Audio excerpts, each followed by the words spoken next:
Tirhakah, or Tirhakah, was the king of the kingdom of Ethiopia, presently known as Sudan, from 690 to 664 BC. During his period of Egyptian rule, Tirhakah encouraged several architectural projects, erecting monuments at Karnak, Thebes, and Tanis, in Lower Egypt, and he built temples in Kush, the Upper Egyptian Nubian state. This column, built by Tirhakah, is the only one of 20 that remains erect.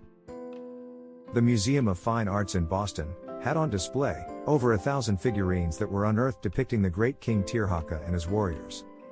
King Tirhakah knew of the conflict between King Hezekiah and King Sennacherib, and he sent a message to King Hezekiah, the king of Judah, letting Hezekiah know that Tirhakah and his Ethiopian army would support him. In 2 Kings 19:9, Sennacherib, the king of Assyria, was threatening to attack the capital city of Judah, Jerusalem, and he heard King Tirhakah was going to fight against him and support the Jerusalem king, Hezekiah. When Sennacherib, the king of Assyria, heard of this, he was worried and quickly sent a threatening message to King Hezekiah, hoping that Hezekiah would get his message, be afraid, and surrender. Sennacherib told Hezekiah, "Don't be deceived by the Lord whom he trusts," and further that Hezekiah stands no chance of winning and he would be defeated like others before him. King Hezekiah received the message, took it to the Lord in prayer, and received an answer from the Lord, delivered through Isaiah.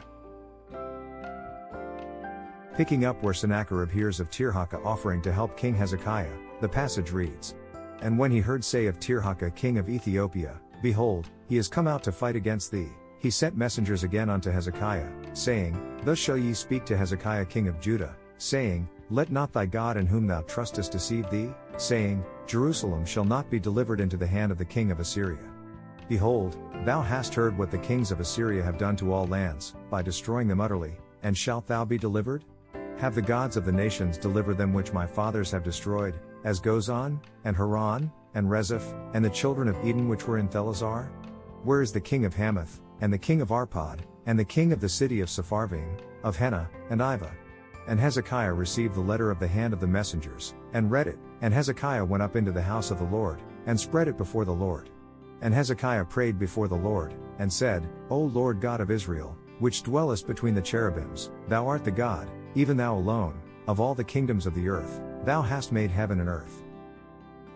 Lord, bow down thine ear, and hear, open Lord thine eyes, and see, and hear the words of Sennacherib, which hath sent him to reproach the living God. Of a truth, Lord, the kings of Assyria have destroyed the nations and their lands, and have cast their gods into the fire, for they were no gods, but the work of men's hands, wood and stone, therefore, they have destroyed them. Now therefore, O Lord our God, I beseech thee, save thou us out of his hand, that all the kingdoms of the earth may know that thou art the Lord God, even thou only.